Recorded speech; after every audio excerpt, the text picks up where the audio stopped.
اعوذ باللہ من الشیطان الرجیم بسم اللہ الرحمن الرحیم اللہم صلی علی محمد و آل محمد وعجل فرجہم۔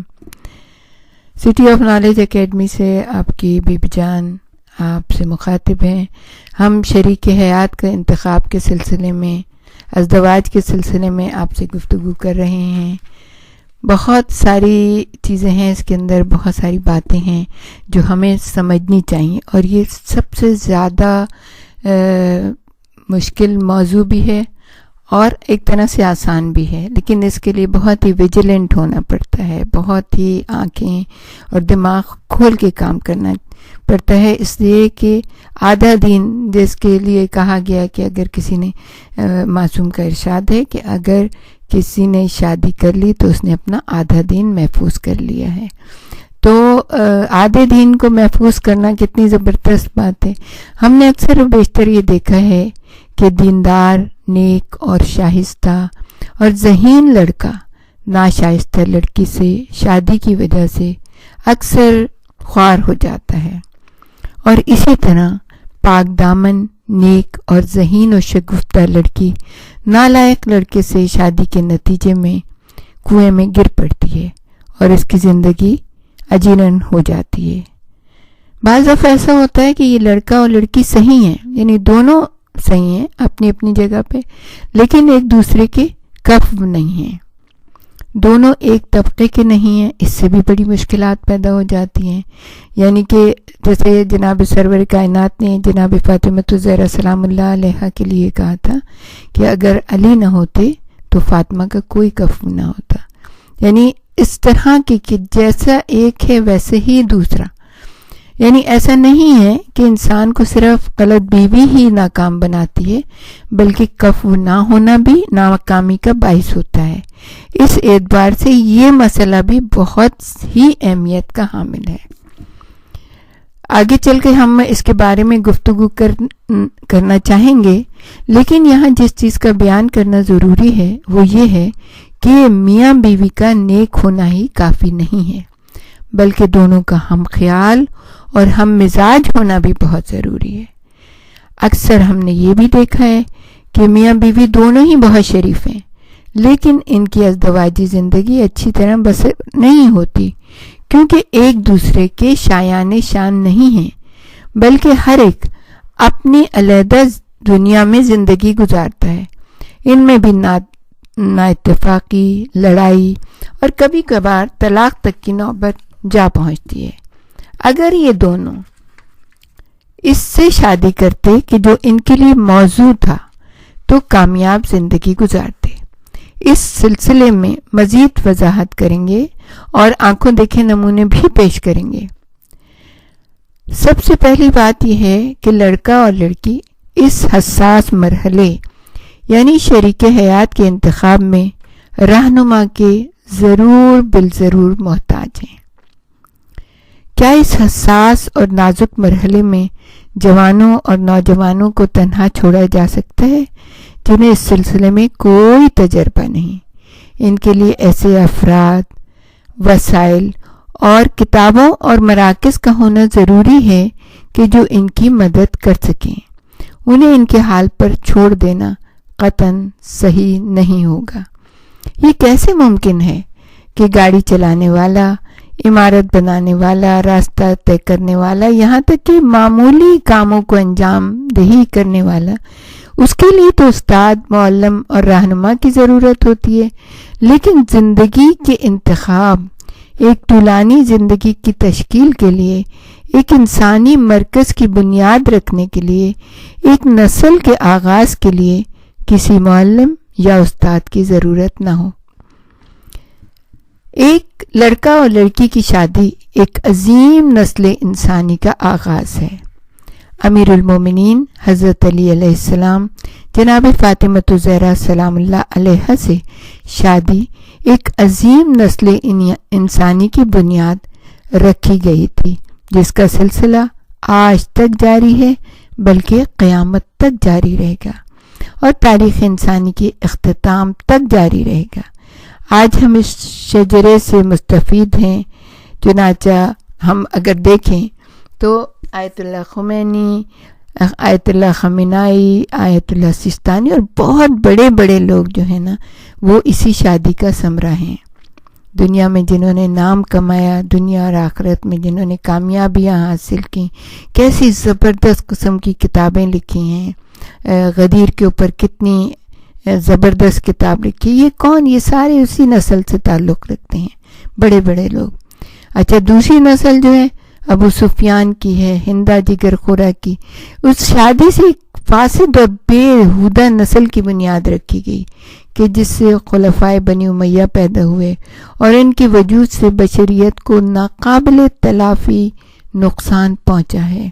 اور آج بھی اسی نسل کے لوگ جو ہیں وہ اسلام کو بھی شرمندہ کر رہے ہیں اور انسانیت کو بھی شرمندہ کر رہے ہیں. شادی سے متعلق اسلام نے اتنے زیادہ قوانین اور مطالب بیان کی ہیں کہ انسان انگشت بدندار رہ جاتا ہے. استاد محمد تقی جعفری کہتے ہیں کہ برٹن رسل یورپ کے جو مشہور فلسفی تھے، انہوں نے مجھے خط لکھا اور انہوں نے کہا کہ اسلام نے شادی کو اتنی اہمیت کیوں دی ہے اور اس کے لیے اتنے قوانین کیوں وضع کی ہیں. میں نے اس کے جواب میں صرف یہ لکھا، مسئلہ انسان ہے. شادی کے ذریعے انسان وجود میں آتے ہیں. تو آپ نے دیکھا کتنا مختصر سا جواب ہے لیکن کتنا زبردست، کہ اگر انسان وجود میں آئیں گے تو انسانیت ہی باقی رہے گی. اگر دو ایسے لوگ کہ جو نیک ہیں، صالح ہیں، ایک جیسے ایک دوسرے کے کف ہیں، تو اگر وہ شادی کریں گے تو اس سے بہترین انسانیت جو وجود میں آئے گی اور دنیا جو ہے نا وہ جنت بن جائے گی. یہ جو شریک حیات کا انتخاب ہے، اس کی بحثوں کا اصل مقصد یہ ہے کہ لڑکے اور لڑکیوں کو شریک حیات کے انتخاب کا سلیقہ سکھانا ہے تاکہ وہ اس سرنوشت ساز اور اہم مرحلے میں کامیابی حاصل کر سکیں. دوسرا انتخاب مشغلے کا یعنی کام کا انتخاب ہے. اس کا بھی تجزیہ کریں گے لیکن آئندہ کبھی.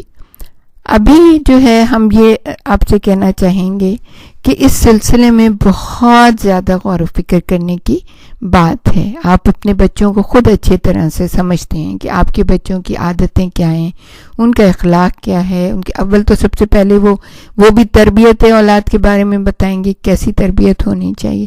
تو ان کے لیے آپ کو کیسی بیوی چاہیے. عموماً چونکہ ہم اس شعبے سے تھوڑا سا وابستہ ہیں اور اللہ کی رضا کے لیے فی سبیل اللہ یہ کام بھی کرتے ہیں، تو ہمارے سامنے ایک ہی جب لوگ نکلتے ہیں اپنے بیٹے یا بیٹی کی تلاش کے لیے، تو اس کی تلاش کے لیے انتخاب کرتے ہیں، تو کیا ہوتا یہ ہے کہ وہ جو ہے جب انتخاب کرتے ہیں تو کیا کرتے ہیں کہ اگر لڑکا پڑھا لکھا ہے، اچھا ہے، جاب اچھی ہے، تو یہ کہتے ہیں کہ پڑھی لکھی لڑکی ہو، اچھا خاندان ہو اور ٹال ہو اور جو ہے سلم ہو اور گوری ہو یعنی خوبصورت ہو. یہ کرائیٹیریا ہوتا ہے ان کا. دین وغیرہ کے بارے میں بہت ہی کم لوگ سوال کرتے ہیں کہ اچھا دیندار ہیں، گھرانہ کیسا ہے، یعنی کہ بچی کی عادت و اخلاق کیسی ہے، اس کا کردار کیسا ہے. اس کے بارے میں کبھی کوئی سوال، بہت ہی کم لوگ ہوتے ہیں جو ویجیلنٹ ہوتے ہیں اس بارے میں اور ان کا دھیان ہوتا ہے کہ ہماری اچھی نسل ہونی چاہیے، تو وہ اس سلسلے میں تھوڑی سی تگدوں کرتے ہیں. زیادہ تر لوگ جیسے میں نے آپ کو بتا دیا اسی طرح سے ہوتے ہیں.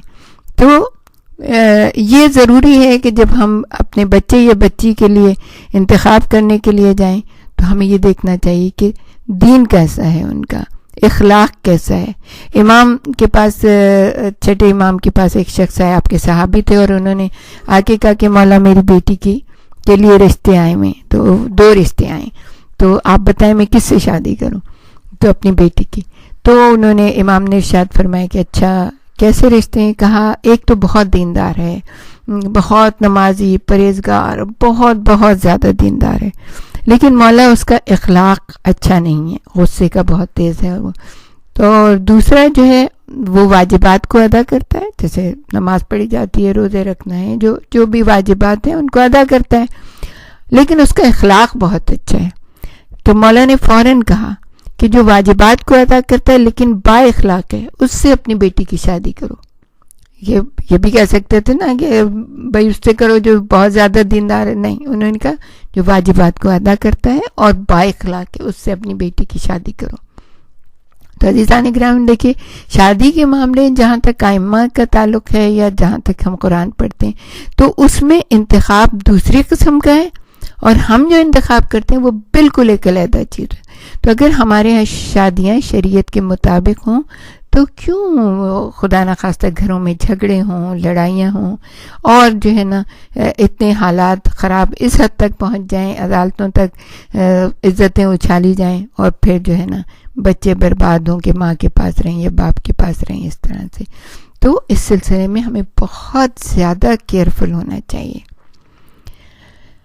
اچھا, ہم آپ کو بھی بتائیں گے, یہ کتاب جوانوں کے مسائل کے سلسلے میں پہلا قدم ہے انشاءاللہ. اس کے بعد دوسرے بھی اقدامات ہوں گے اپنی, اور ہم اس کو آگے بھی لے کے چلیں گے.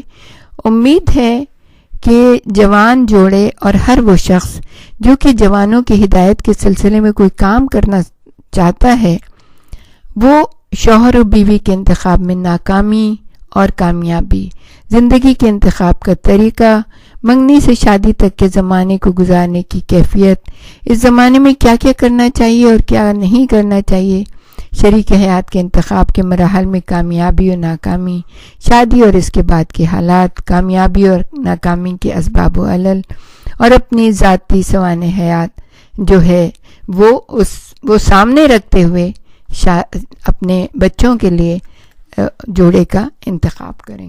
اور اس کے لیے ہم آپ کو بتائیں گے, ہم آپ کو اس چیز کے بارے میں ہدایت بھی دیتے رہیں گے. اور سب سے بڑا ہادی اللہ تعالیٰ ہے.